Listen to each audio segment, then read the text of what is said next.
for those of you that want to look it up, coaching call 37.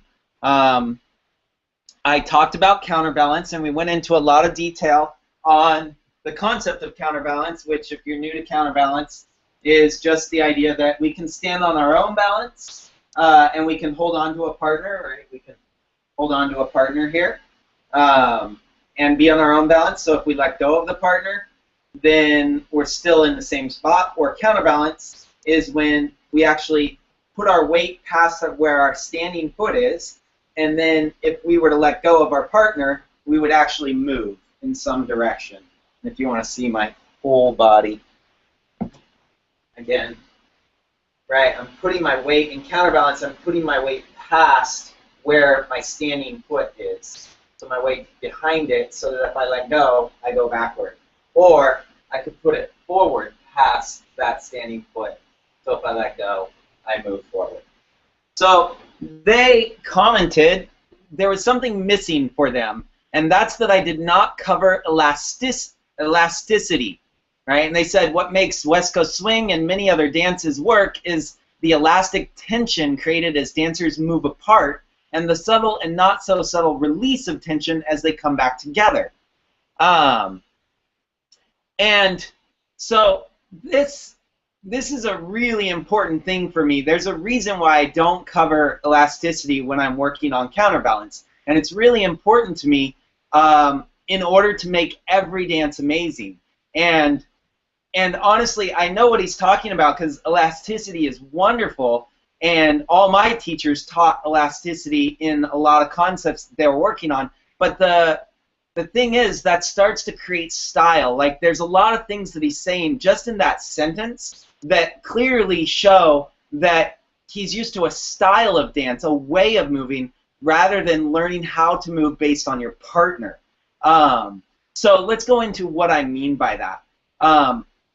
The first thing I want to say is elasticity is, well, let's say we have a rubber band. Let's see, do I have a rubber band? Hold on. If you can take a rubber band, like, look for one. If you have one, grab one. If you don't, anything that's just circular, actually, it doesn't even have to be a rubber band. It could be a string. It could be anything that you can pull on. In fact, this would work as well, even though it doesn't have any stretch to it. It's still technically some form of elasticity. It's just solid. Like, so I'm going to use a few different things. I'm going to use this, right? So if we have one elasticity, let's say a rope, right? Now look at this elasticity stretches that much and then different. Now that's very different than if I had an elasticity like this, and it stretches. It's a little harder to stretch, right? This one's easier to stretch. Not by much, but a little. Same this.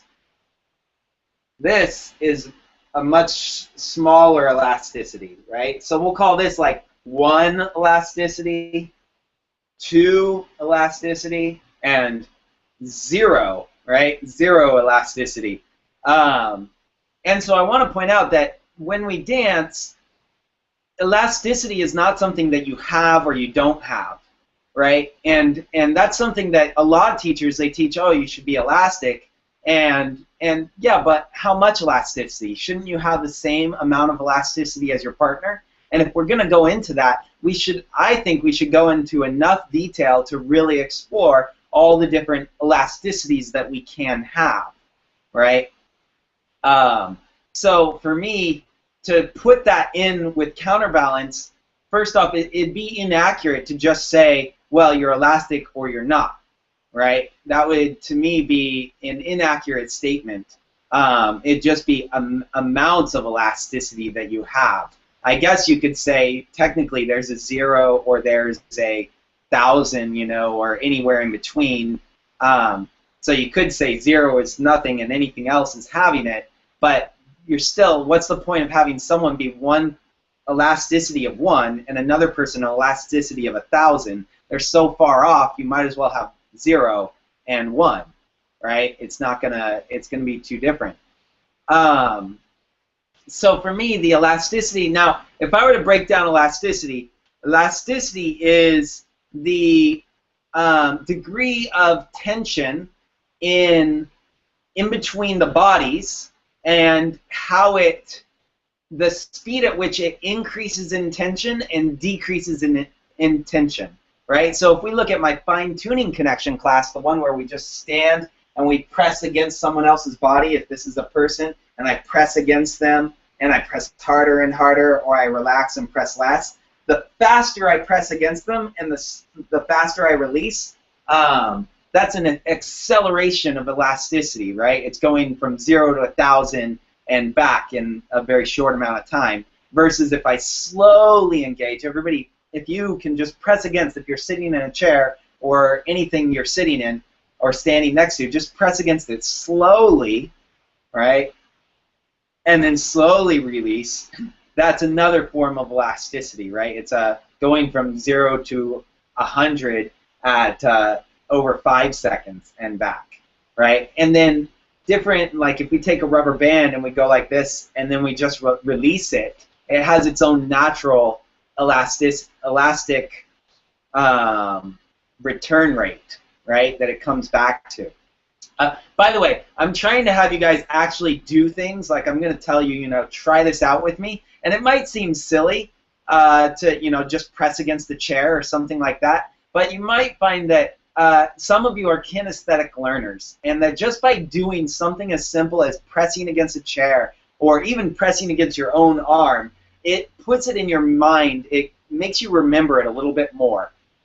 So when I'm doing these things, if you can do it, I suggest going for that. Add that little bit. Even if you're not a kinesthetic learner, part of your brain is. Maybe 1% of your brain is, and that's going to give you that 1% more learning than if you didn't try that out. Let's see, what else? Elasticity, we're talking about the return rate. And the other thing I want to say is, okay, now we get into why ignore it completely if we're doing counterbalance. And that, for me, is because counterbalance is something completely different than elasticity, right? They do happen at the same time, right? You can have elasticity when you're in counterbalance, when you're coming out of counterbalance, and it technically has to be there in some form, either 0, 1, 100, something like that. But my point is that it doesn't have to be any one form, right? You don't have to go into it with 100, I don't know what to call it, but 100 pounds of elasticity when you go into counterbalance, or 0 pounds, or 1 pound, or whatever amount of elasticity you go into. You don't have to go into it with any certain amount, and you can go into it with any amount you want. So if you can do any of those, then to me, when you're talking about counterbalance, you don't want to muddle counterbalance with something else. You want to focus only on the topic at hand so that people really understand the topic at hand of counterbalance. And then you go, okay, we can go into counterbalance here, or we can go into it a little bit, we can go into it fast, right? And we talk about all the aspects of counterbalance, but if we add elasticity into the definition of counterbalance, we're basically, and we tell them, well, when you do counterbalance, you should be elastic, right? And you should have this elasticity. First off, they're all not going to understand elasticity because you're not going to spend enough time to get them to understand it, right? You only have the hour class. So first, they're not going to get a really good understanding of it. Second, you're going to be inaccurate by telling them that they need to be elastic, right? They don't. And what if their partner isn't elastic when they go into counterbalance? What if they get a partner that is 0 elasticity or as close to it as possible, right? Or what if they get a partner that's really elastic and you've only taught them to be kind of elastic? So to me, if you're not gonna really focus on it and give them good knowledge in elasticity, then don't go into it. Save that for another class and just go into the thing that's important for them to understand for that class, which is counterbalance, right? I would liken this to posture. A lot of people, when they teach a swing out or a move, any move in any dance, they talk about posture. And to me, that's insane not insane, but it just doesn't make sense for the goal of the class, right? If your goal is posture, then that makes sense. And then you surround everything with posture, right? But if your goal is to get them to do a swing out or something, then they don't need to have any specific posture to do a swing out. I could do a swing out or any move, substitute any move for this, right? I could do any move like this, like this, like this, in any posture I want, and it's still going to happen as long as I get the actual things that matter to get that move down, right? And a lot of people, posture can help, posture can make it easier for you, but technically that move can be done with any posture they want, right? Almost any move, I think, can be done with almost any posture. So, to me, confusing the move by going into something that's not as important for them, to me, it slows down the class, and it wastes time, and it's inaccurate.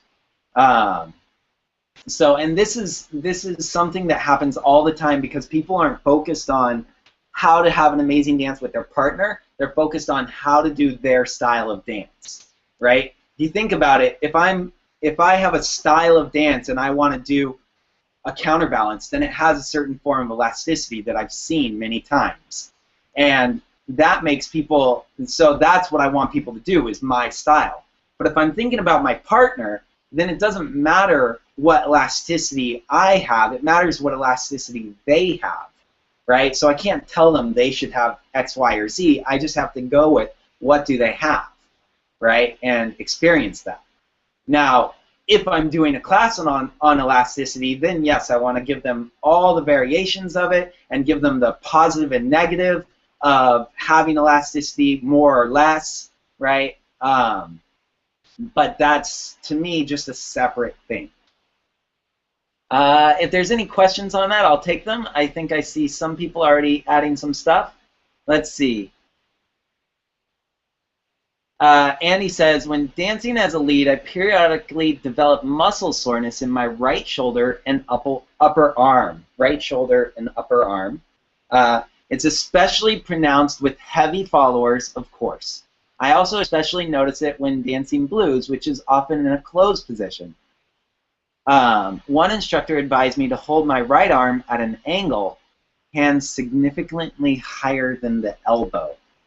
So I'm guessing, so the angle would be, if this is the elbow, the hand higher than it here. I'm guessing like this versus down here. On my follower's back, right? So when you're on the follower's back, you could hold the arm right like this, or you can hold it up higher. Instead of having it roughly horizontal on her back. This sometimes works. Do you have any other advice? I do try to keep the right arm relaxed and not tense. Yeah, I mean, I would say first off, instead of, I wouldn't say that there's one way that you should hold the arm in order to make it feel better, because different body structures are set up differently, and I have no idea how your body is structured and set up. I have no idea what injuries and things you have. So instead of saying, well, this is the way to do it, what I would say is change up the way that you hold your partner and try different things and see what works better for them, because absolutely the thing that I think the instructor had in mind is you're doing it one way. If we try it another way, it might release some of the tension. It might not. So I would try different things. When you notice that you're in uncomfortable, switch that position. Another thing that I look at is if there's ever a problem in one area of your body, you can adjust that area of your body and that might work. If that doesn't work, then I would go to adjusting another area of your body that's connected to that area. In other words, if it's my wrist that's hurting, right, first I tried changing up my wrist. If that doesn't work, then try changing up my elbow, right, and doing something there. You said it's your pec muscles and your arm that's getting tired, so first try different things in the arm, but then next try things in the lower, maybe in this area of your body, right? And I find that that can help a lot when I'm getting a heavy follow. right? What if you imagine a heavy follow is requiring, and if you do this with me, you'll feel a little bit more. So if you stand up and grab something that doesn't move and just pull against it and get heavier with it, you can feel the muscles and arms pulling against you heavier and heavier. And in order for you to stay stationary, all this has to engage. The more that it pulls, the more that you pull. If I do it against something that won't move at all and just keep pulling and pulling, I have to engage all my muscles more and more in order to avoid moving, right? And that's the same if my partner's pulling against me, I have to engage those muscles. The other thing I can do, though, is instead of pulling more and more, I can transition that energy from, or that pounds of pressure. Let's say there's 10 pounds of pressure between us right now. Right now it's all mostly in my upper arm and my legs. Now I'm going to transfer it to my hips and my lower legs, and by sitting back into counterbalance, I've now taken about 3 pounds of pressure off of my arm and put it into my lower body. And if I go more, oh, lost this. If I go, the more I go into counterbalance, the more I can relax my arm so that there's not as much pressure in that arm, right? So you can find that balance of using your body to stabilize your partner versus using your arm pressure. Now, even if I use my body, though, like I can still feel, if you try it, I don't know if you feel this, but when I do it, when I stretch out, I feel tension underneath here. Even if I completely relax my arm, it's like I'm stretching these muscles, right? And stretching muscles is going to tire them out too, right? If you've ever done a stretching class, the day after you might be like, wow, I'm really sore. So stretching those muscles doesn't necessarily make you relax or make it any easier on your muscles. They'll still be tired. So maybe a balance of those two would be what you do is relax this as well as, or relax this a little. Like here I'm completely putting all the weight in my body. Here I'm completely making it all in my arm. And somewhere about here, this feels like a middle ground to me, right? So I'm putting some of the weight in my body, some of the weight in my arm. And that's the same no matter what dance you're doing. Like I was showing open position, but if you're in closed position with somebody, right, same idea. If you lean away from them, you can add muscle tension in your arms, or you can relax that tension and put it in your body, right? Same if you're leaning into someone. Well, if you're leaning into someone, if you have your chest against them, then usually there's no muscle tension that you need. You can relax it completely. But if you're slightly away and leaning in, now you have pressure in this arm pushing against them, leaning in, and then you have muscle tension there. So if you were to relax it completely, you would go all the way to this position, right? So there, it could, and this puts all the weight into your body. This here puts most of the weight in your arm, or somewhere in between probably. This puts it all in your arm, right? Assuming they're in counterbalance.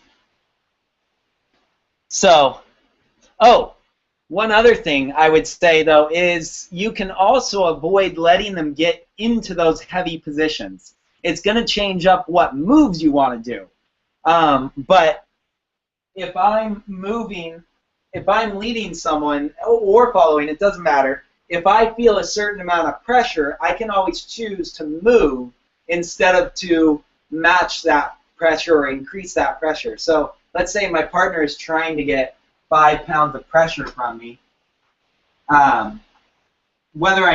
Whether they're doing that on purpose or whether it's accidental doesn't matter, but they're trying to get a certain amount of pressure, and instead of matching that and standing, as soon as they get to 3 pounds, I could move. I could just go, oh, that's when I'm choosing to move. And you can choose whatever pressure you want to be the pressure where you move, as a lead or as a follow, right? You get to choose when that happens. And then instead of doing the move the exact way you thought you were going to do it, it might move in a direction as you do that move. I show the example all the time where, as a lead, you would normally do something where you move backward, and then you go to the side, and then the follow, or actually no, let's do this. Very easy to see. If I could go back, come forward, and go back, just like that, right? But sometimes if the follow is really heavy here, instead of doing the same move and getting really heavy, I can go, as soon as I feel the heaviness pulling me, I can go forward, boom, right? And then push back. So I moved a lot more forward because I felt this heavy tension getting, maybe it got up to 3 pounds and I didn't want it to get to 10, so I just went, oh, let's go this way with the move, and then come back. So I don't let the pressures get heavier than I want them to, just by responding to their motion. It doesn't change my move. My move was still this compression type move. It just changed what direction I go when I go that direction. Okay, let's see. There's one other question on this, on the elasticity. Is elasticity the same as extension? I recently took a private lesson with a West Coast Swing pro. He suggested that we use extension and not to use counterbalance unless I really knew the partner. So does counterbalance apply to all dances or just Lindy? When does one use counterbalance versus elasticity versus extension? Is it based on a specific dance or being with a specific partner or for a specific purpose? Okay, that's a lot of questions. Let me answer, let's see. Is elasticity the same as extension? I would not say it's the same, because extension to me is just about whether you're going away from each other or not. Elasticity is whether there's an increase in tension as you go away from each other, right? So in other words, I can dance extended, right? So I can extend, going extend, extend, extend, right? Or I can go extend to there. So those were different amounts of extension. I went, let's say, 3 extension and 10 extension, right? But I can have the same amount of elasticity in both of those, right? So in other words, the amount of pressure starts at 0 and goes up to 3. So it goes from 0 to 3 there, or it goes from 0 to 3 there. That was probably more like 4 or 5. But you get the idea, is I can go out using there. That was more like 3. Amount of pressure that I ended with was 3. So the elasticity went from 0 to 3 in tension, but the extension went further. Using it instead of counterbalance, to me, that using extension or elasticity instead of counterbalance is not going to do much for your partner if your partner's using counterbalance. I'm guessing he was just not using counterbalance, so he was asking you not to use counterbalance. And for me, whether you use it, let's see, it says, so does counterbalance apply to all dances or just Lindy? Counterbalance absolutely applies to all dances. However, certain people in certain dances try not to use counterbalance, right? And even Lindy, there's a dance style like in Sweden back in the day, not so much anymore, I don't think, but back in the day in Sweden, it was really important to dance on your own balance and never use your partner. So everything was done in balance, no counterbalance, in Lindy Hop. As well, there's a style of dance called Hollywood style that was in Lindy Hop that looked like it was in counterbalance. So the dancers would dance in the appearance of counterbalance. Let me show you my feet. So they would look like they're in counterbalance, but if they let go of their partner, they were on their own balance. Right? You can see my weight is directly under my foot, but I'm giving the appearance that I'm off balance. Or I'm using my partner's weight. So the Hollywood style of dance was originally this style. And the reason why I think it came out is because about 15 years ago when they were teaching Lindy Hop, they did say that counterbalance was something that you should only use with a partner because it was thought of as dangerous to use it with someone. You had to give them trust to give them your balance, your weight.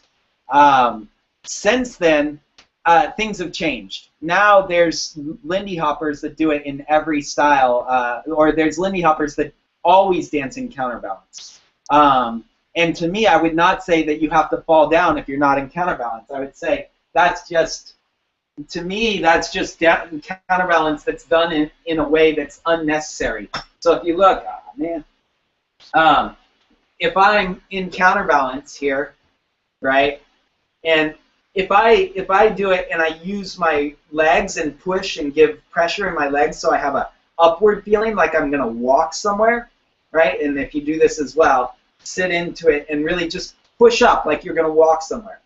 Now sit down and have that pressure pushing through your foot, but don't walk, don't move. Until you let go, then use the pressure to take that step. Yeah. So, and same thing if we're here, we push off. So as soon as we walk, as soon as we release, we walk and we don't fall. If we don't have pressure in our legs, let's say we collapse our legs and we just kind of relax them here and lean in, then when we let go, our body goes down, right? But if you think every time you're about to walk, you actually push off that foot. So if you're in counterbalance and you have that pressure of pushing all the time whenever you're in counter, you're always ready to walk instead of fall. And since we've learned that concept, I think counterbalance has really become a norm in a lot of Lindy Hop. Now, I don't know the history of it for other dances, but tango uses counterbalance for some dancers. Some want that image of counterbalance, but they don't want the actual counterbalance. And some actually never want counterbalance. If you ever do a dip, technically you're going to be in counterbalance. So every dance has dips, right? You put your body into balance or off balance, and someone else is holding you up. Now that when you go off balance, you could do it in a way where you're just like, catch me, right? Or you could do it like we were talking about in counterbalance. You always want to feel the partner, right? You don't want to just go into counterbalance without feeling them. So if I'm going into a dip, right, I first want to feel the weight of my partner and go, oh, there it is. I can feel them, and then I can let my body go into that without fear because I know they have me. I can feel their pressure in the ground holding them up. And same thing if I go into counterbalance, or if my partner goes into a dip, instead of going like this and hunching over, if I counter it and their weight's going that way and my weight's going the other way, it becomes much easier to hold the partner. They go down that way, I come up the opposite way to counter that pressure. So I think in any dance you've got counterbalance to some degree, maybe only in certain moves, but it's still there at least some of the time. So I think that's important. So to me, when do you use counterbalance versus elasticity versus extension? You use them all the time, but they are used sometimes together and sometimes separate, right? In other words, although technically I think counterbalance, no, I suppose you could probably even do counterbalance without extension, right? Like if we're talking about extension, if we're talking about extension as being the arm extending from the body, then if we look here, I'm not in counterbalance, right? And my arm is extended from my body a certain amount. Now I'm going to leave my arm extended from my body that same amount and go to here. So no change in extension, but now I'm in counterbalance, right? See how I'm in counter? If I let go, I go that way. Also, was there a change in elasticity? Hard to say. I guess for me, I'd say there probably was, but I don't think of it as, no, yeah, it was an increase in tension. It went from 3 pounds to 6 pounds of pressure. So I would say, yeah, that had some elasticity change. It did not have extension. It did have counterbalance. So each one of those things can be broken down into something different. I will say that counterbalance, you said, is it based on a specific dance or being with a specific partner or for a specific purpose. I would not say it's a specific dance because I think all of them have all of those options available, and there's always someone in that dance that does things in a different way. I would say that it can be based on a specific partner for sure, how much you use of each, depending on how much your partner uses of each, as well as, like they said, how much you trust them. If you're new to counterbalance, then it might be smart to try to stay out of counterbalance as much as possible to avoid any falls, right? Not that you don't have to fall in counterbalance, but maybe it's more likely if you're not used to counterbalance that you'll put yourself in a position where you might fall. So I would say it might be smarter at first to start without using counterbalance and build your way to it, kind of like what your instructor was saying.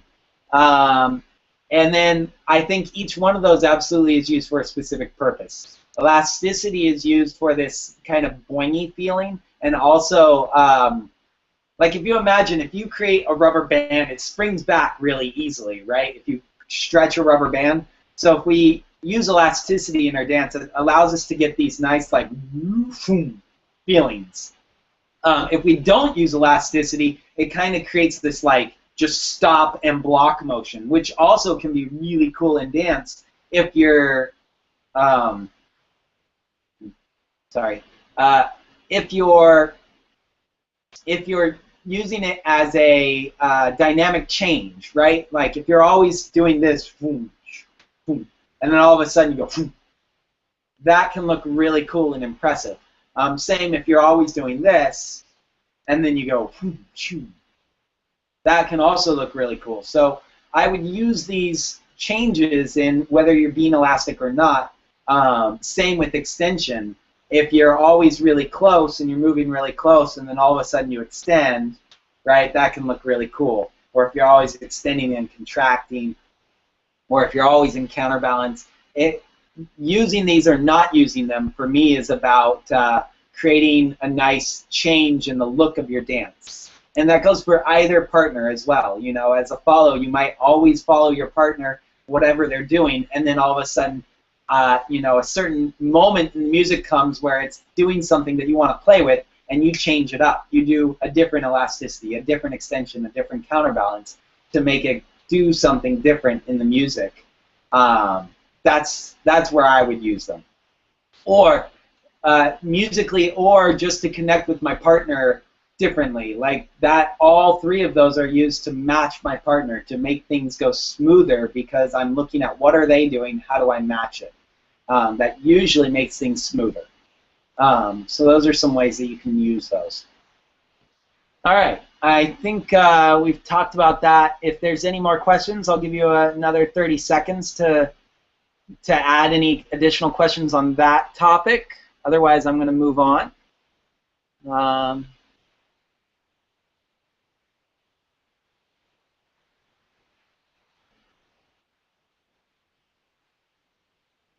I guess the one thing I do want to mention on this is to be careful of these things. You know, this is why for me this way of teaching is so important, is because people get these things mixed up in regular. When you only think of creating a dance move or a dance style, and you're coming, or let's say if you're not coming from the perspective of how do I have an amazing dance with every partner to any music, right? If you're not coming from that perspective, it's very easy to miss these things that are separate and to lump them all together and to be like, well, you could counterbalance with this amount of elasticity and this extension, and that's how you should do it, right? And that makes it very difficult to dance with people that don't do it that way, right? Which is most people that haven't taken the class that you took are not going to do it the same way.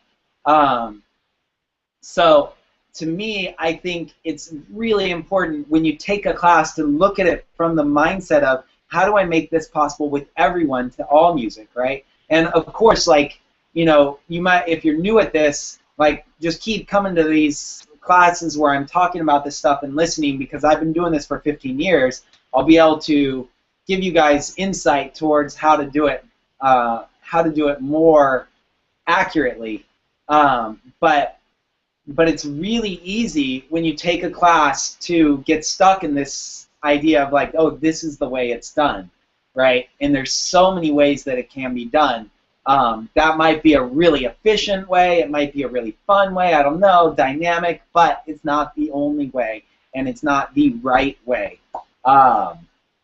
So to me, that's why these classes, with the focus of making every dance amazing with everyone, are so important when there's so many classes that are teaching you just these regular things. And the guy who commented on this, that gave this comment, he's been dancing 30 years. 30 years, and he's a good dancer, right? Like, he's a great dancer, I'm sure. I don't know. I haven't danced with him, I don't think. Maybe I have. But he looks good when he's dancing.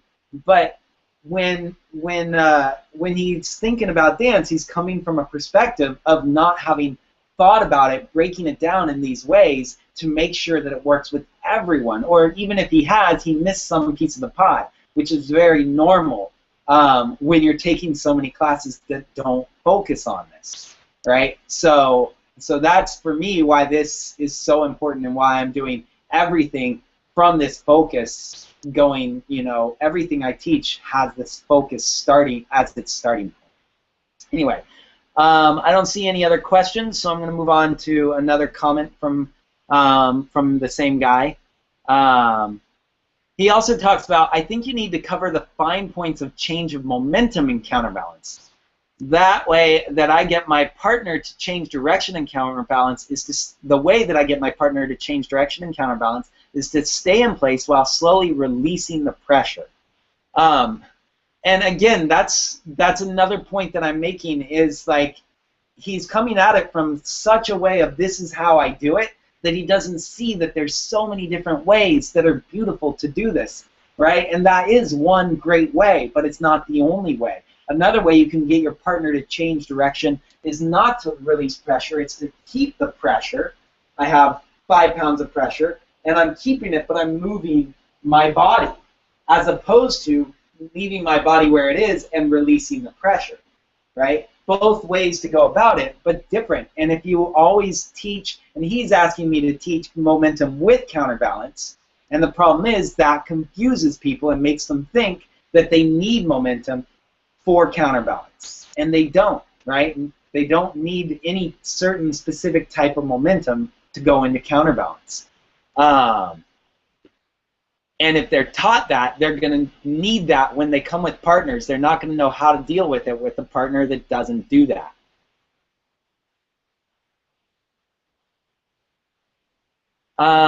Let's see.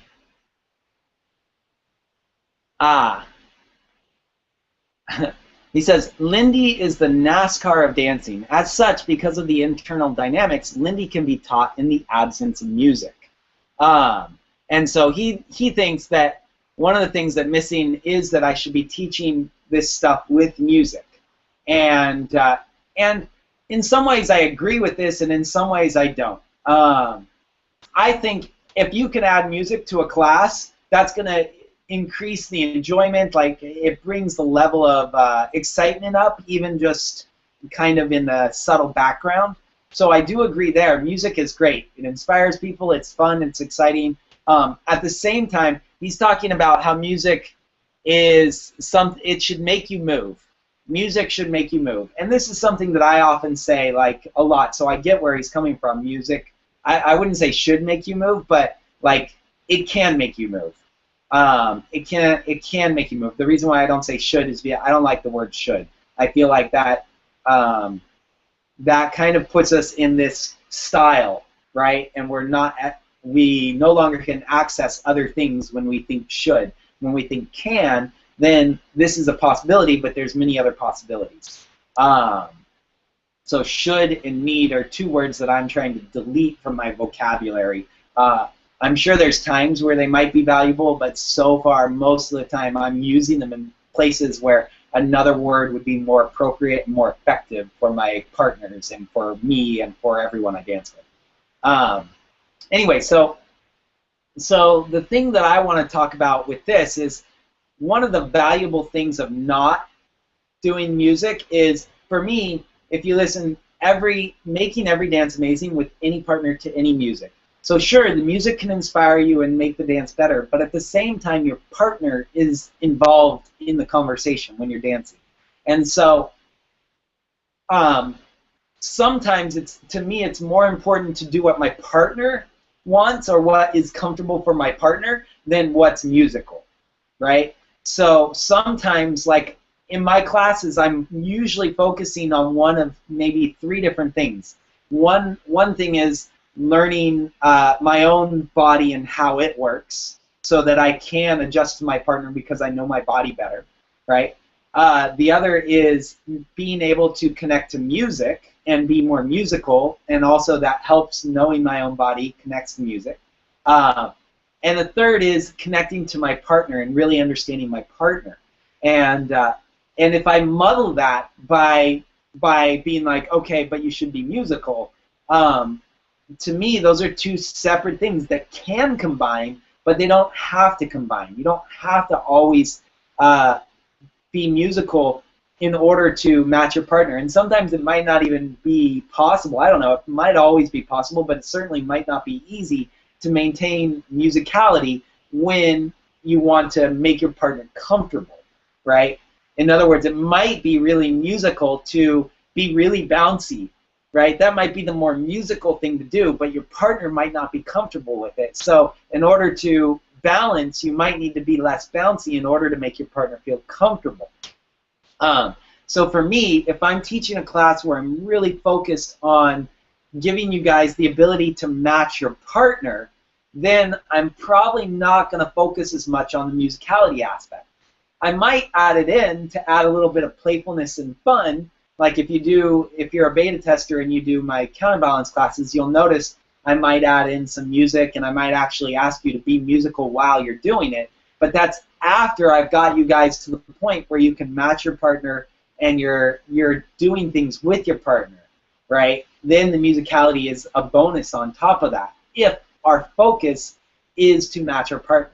If our focus was to be musical, then I might do the opposite. I might play a whole bunch of music. I might ask you guys to go in and out of counterbalance and try to be musical with it, but I might not care as much how well you match each other as much as how well you match the music, right? For me, if you pick a goal, you want to make sure that your focus is on that goal so that you really understand and you perfect that rather than muddling it with a bunch of other things, right? You can add other things to accent, to enhance what you're doing, but you don't want to muddle what you're doing. If you're international, you don't know what muddle means. Distract from what you're doing. You don't want to distract from what you're doing. You want everything to enhance what you're doing. So again, this is something that's important to point out, is if you're always thinking this is how something has to be done, you miss the benefits of doing it a different way. And that's what I see here, is he's saying you need to have music in your classes, and he's missing the whole value of not having music is really focusing and getting your partner to being able to relate 100% to your partner, right, and really understand what they want. All right, if there's any comments or questions on that, go ahead and add them in. Otherwise, I'm going to continue with more of what he said here.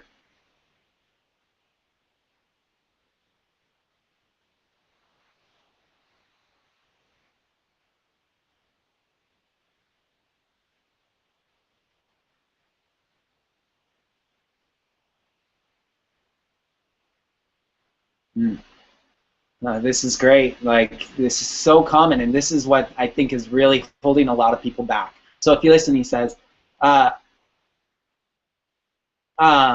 music provides the context by which communication between partners can happen in dance. For all the things you demonstrated to succeed on the dance floor, both dancers need to have the same rhythmical understanding of the music. See how he's saying he needs his partner to understand a specific rhythm, right, of music. Wait, let me finish this. That is because the music provides the common context for both dancers to understand the duration of the elasticity of fixed endpoints. Well, the duration of the elasticity, let's say. And that's my point, is if you're thinking musically, that's what you're expecting. You're going, oh, this song has this certain amount of elasticity. So then you try to do that, and you need your partner to do that as well, right? And then if they don't, it's like so frustrating. You're like, oh, come on, this is how you do it, right? And that's what's missing, is if you think in that way, you need your partner to do something. Whereas if you think, okay, my goal is to connect with my partner, then you don't need your partner to do any specific thing. You just watch for what they do, and you adjust to it, right? And yeah, it might not be musical. Or what might happen is you might be able to layer musicality on top of that. In other words, if you're matching their counterbalance and their elasticity, that doesn't mean you have to do the exact same thing as them in your feet, right? You could add something different musically with your feet to play with it. So if you watch, if I go out like this, say they do this and I go out with them, as they do that, I could go step, step, or actually let me get a better view so you guys can see this. So I can go, where is it? I can go stretch out, stretch in without any steps. I can go step, step. As I do it, I can go triple step. I can go ga-ga, ga-ga, ga-ga, ga-ga. All these things, I'm doing the same elasticity, same counterbalance, but I'm doing my own rhythm as I do it to add musicality that allows me to still have music in the dance, but it doesn't have to come from that specific aspect that he was looking for from the stretch, right? Which, again, I will say I love it when I get that, when I get someone that matches mine, and then, or matches the music, we both match the music together, that's great, but it doesn't happen like that. I wouldn't say it happens very often, so I need to find other ways to enjoy my dance. I don't need to, but I want to find other ways to enjoy the dance so that I'm not constantly frustrated by people who aren't hearing the music the same way I do and responding in the same ways. I find it's extremely exciting to be able to respond to my partner and be musical on top of that. Yeah. So let's see.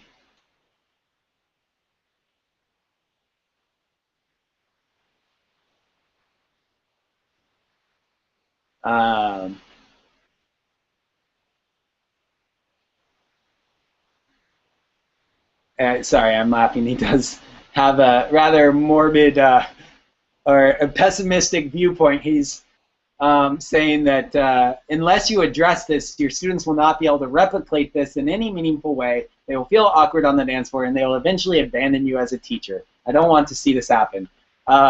It's interesting thought. I'm not too worried about people abandoning me. I think I've got a lot of long-standing fans that continue to do classes with me. So, but I do always look to improve. So I appreciate that he's addressing something and being like, "Hey, watch out! Be careful. You want to keep improving." And my ways of improving are just going to be different than trying to add in music in a class where I don't think, or at moments where I don't think it's important. And during the 20-minute discussion that we were having, I don't think it was a valuable addition to our class for that case. Let's see. Raphael says, or you might discover that your partner's understanding of the music, while different from yours, can be just as rich or fun as yours. That is a great comment, Raphael. I'm not sure if I'm pronouncing your name correct, but I'm going to go with that. I apologize if it's something slightly different, but that is definitely a great point, is that if you're so focused on your way of doing the musicality and this is how the elasticity and stretch should be, right, you might miss out on some things that they might have done it differently. And if you had matched them and done it the same, you might have heard something different in the music that was also elastic, but elastic in a different way. Because if you imagine, every drum, right, every cymbal hit, every drum, every bass beat, every guitar riff, every piano play has a different elasticity to it, right? So to say that there's one correct elasticity for that moment in the music, to me, is missing a whole bunch of things in the dance. So you really want to make sure that you're seeing everybody's point of view of how to go into things so that you can, well, I don't want to say everybody's. It's valuable to see other people's point of view of how they do things because you might connect with a different way of hearing music. That's happened to me several times where I've heard a song and I was like, oh, this is a happy song. And someone else was, no, this is a sad song. And I was like, what? You're crazy. And then I was like, well, okay, show me the sadness in it. Let's dance sad. And I started to match them, and then I started to feel in my body, oh, yeah, I feel it too. But it wasn't until I put it in my own body that I started to notice, and I put it in when they put it in, right? And I matched them and matched their lulls at the same time and their shrugs and stuff. That's when I started to notice, oh yeah, this song does have a sad element to it. Let's see. Another thing that's really easy to get stuck on, this, he's been dancing 30 years. He's a great dancer, I'm sure. I'm sure he can do a lot of things well, but we can always improve, right? And here's one thing I can see improvement in, is he says, the reason I can dance with anyone to any music is not because I have a full bag of moves ready to pull out under the right circumstances. The reason is through my leading, I teach my partner from the first moment how my phrasing will be for that song. So, actually, let me ask you guys, what do you think is the thing that I would say is inaccurate about that? Well, maybe it's not as inaccurate there. There's another spot where he says it more. Let me say it here. Let me add another.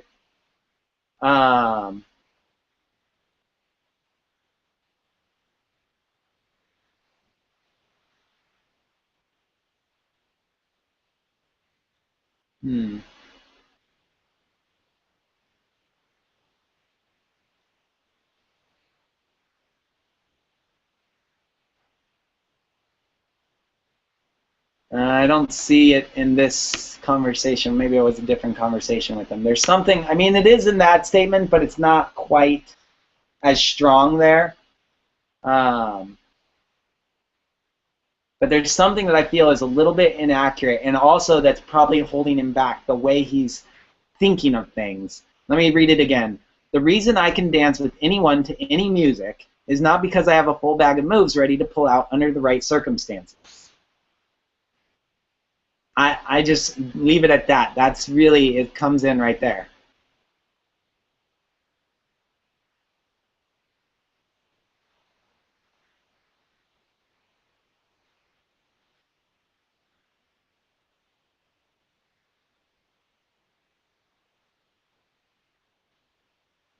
Let's see, anybody got anything? I don't see any comments yet. Well,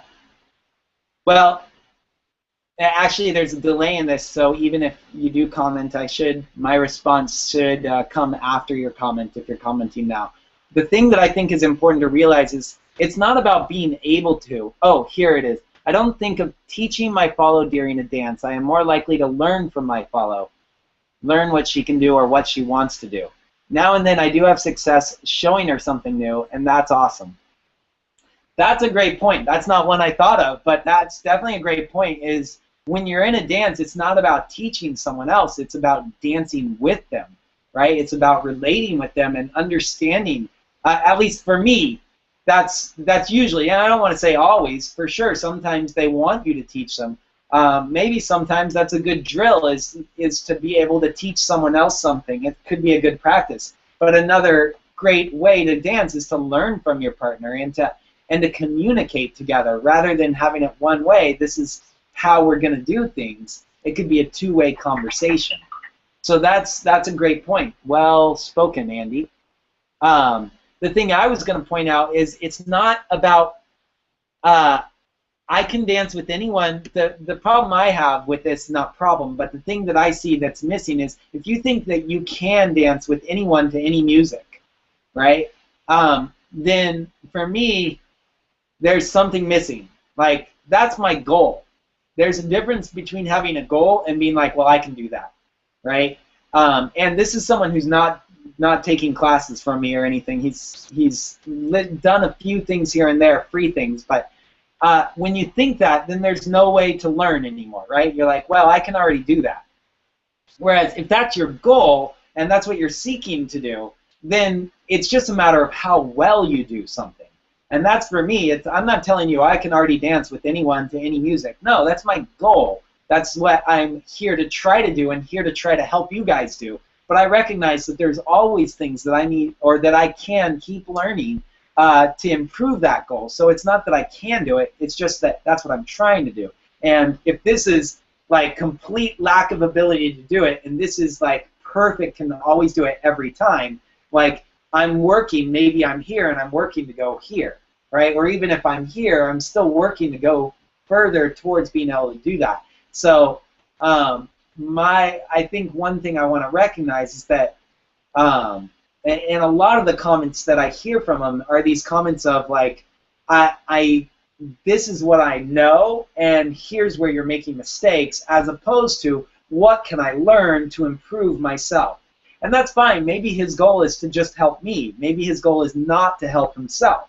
But I think that's an important thing to recognize is, what is your goal? Is your goal to improve your dancing, or is your goal to improve somebody else's, right? And the way you speak and the way you do things will lead you towards one or the other, right? So if you're saying that I can do this, I'm able to do this, well then you're probably not going to seek out how to improve it because you can already do it.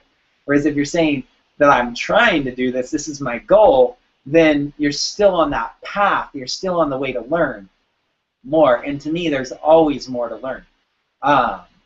So I'm listening, I'm going, what can I take from him and improve, right? As the student in me, right? That's what I want to do. As the teacher in me, I'm going, well, if you want to improve, here's the things that I think would help you improve, right? So I think it's important to recognize those different roles and decide which role you're in at each moment, and which role you want to be in at that moment.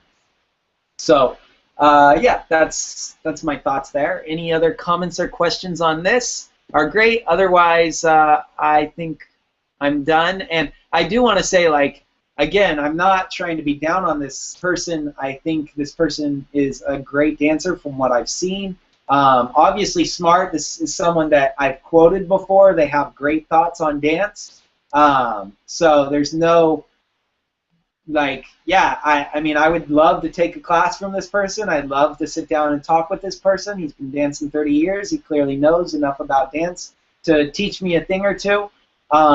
The only thing I'm saying is that there's always more to learn, and that I think that when we've taken so many dance classes that don't focus on this very specific fundamental of really being able to dance with anyone to any music, most classes that don't focus on that tend to lead us down a different path and tend to teach us that we need our partner to do something. We need them, and they're required to do things to have a better dance. And the way I want us to look at is not needing our partner, not needing anyone else to do anything for us. Let's just find ways to have better dances with everyone. Yeah. Let's see. Andy says, I find many follows are happy to be introduced to a new move or a new approach. I know that when I follow, I love to successfully follow a new move with a new lead. Absolutely, I love that too. So much fun, right? It means that I accepted a challenge, responding to a new way of leading or a new move, and succeeded. As a follow, that's really fun. When I lead, I often try to introduce a new thing to see what my follow is comfortable with. It helps me understand how to dance successfully with her. Absolutely. Introducing new things is a great way to see, can they do this? Can, you know, what's going on? The only thing I would say is that as a lead, the thing that I would add to that is that as a lead, when I'm introducing something, I'm still in a follow mindset, in that as I'm introducing it, I'm still going, now how are they going to receive this? And how do I make this rock? And when they receive it differently from maybe the way I expect them to receive it, right? Because when we take classes, it's very easy to expect that they receive it a certain way, and they probably won't. Like, maybe they will, but maybe they won't. And when I dance with someone, I want to give a new idea and then go, how do they react to that? And then how do I react to the way they reacted to that to make it the best possible. So for me, as I'm leading, I'm also always following to add an extra uh, to add extra detail into the dance, or I'm always open to following, I should say. Sometimes I don't need to. Sometimes the person really matches everything. I don't want to say need to.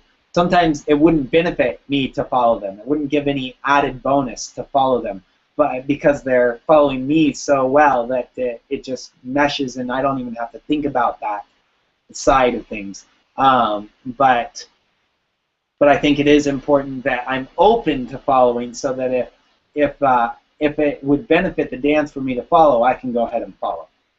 Even if it's just one layer of the dance, like following the counterbalance while doing everything else, leading everything else, following the extension while leading everything else, following the elasticity while leading everything